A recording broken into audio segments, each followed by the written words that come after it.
നമസ്കാരം. നവജാത ശിശുവിനെ ക്വാറിയിൽ എറിഞ്ഞു കൊന്നത് നാണക്കേട് ഭയന്നാണെന്ന് ശാലിനി. ഭർത്താവുമായി അകന്നു കഴിയുന്നതിനിടെയാണ് ശാലിനിക്ക് കുഞ്ഞുണ്ടാകുന്നത്. ഇത് നാണക്കേടാകുമെന്ന് കരുതി കുഞ്ഞിനെ കൊല്ലുകയായിരുന്നുവെന്നാണ് ശാലിനിയുടെ മൊഴി. 2021 ജൂണിലായിരുന്നു പ്രസവിച്ചതിന് തൊട്ടു പിന്നാലെ ശാലിനി കുഞ്ഞിനെ പാറമടയിൽ എറിഞ്ഞുകൊന്നത്. 3 ആൺകുട്ടികൾക്കൊപ്പം ഭർത്താവിന്റെ വീട്ടിലായിരുന്നു ശാലിനി താമസിച്ചിരുന്നത്. ഈ വീട്ടിൽ ഭർത്താവിനെ കയറ്റാറില്ലായിരുന്നു. വർഷങ്ങളായി ഇരുവരും പിണങ്ങി കഴിയുകയായിരുന്നു. ഇതിനിടയിലാണ് ശാലിനി ഗർഭിണിയാകുന്നത്. ഇക്കാര്യം ബന്ധുക്കളോ അയൽവാസികളോ അറിഞ്ഞതുമില്ല. 2021 ജൂൺ 4 പുലർച്ചെ വേദന ശക്തമായതോടെ സമീപത്തെ പാറമടയ്ക്ക് അടുത്തേക്ക് പോയി. അവിടെ വെച്ച് കുഞ്ഞിനെ പ്രസവിച്ചു. പിന്നാലെ കല്ലുകെട്ടി കുഞ്ഞിനെ പാറമടയിലേക്ക് എറിയുകയായിരുന്നുവെന്നാണ് ശാലിനി പോലീസിനോട് പറഞ്ഞത്.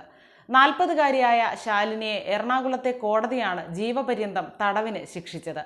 സ്ത്രീകൾക്കും കുട്ടികൾക്കുമെതിരായ കുറ്റകൃത്യങ്ങൾ പരിഗണിക്കുന്ന എറണാകുളത്തെ പ്രത്യേക കോടതി ജഡ്ജി കെ സോമന്റേതാണ് ശിക്ഷാവിധി. തടവിന് പുറമെ 50,000 രൂപ പിഴയും ഒടുക്കണം. കേസിൽ 29 സാക്ഷികളെ വിസ്തരിച്ച കോടതി 36 രേഖകളും 16 തൊണ്ടിമുതലുകളും പരിശോധിച്ചു.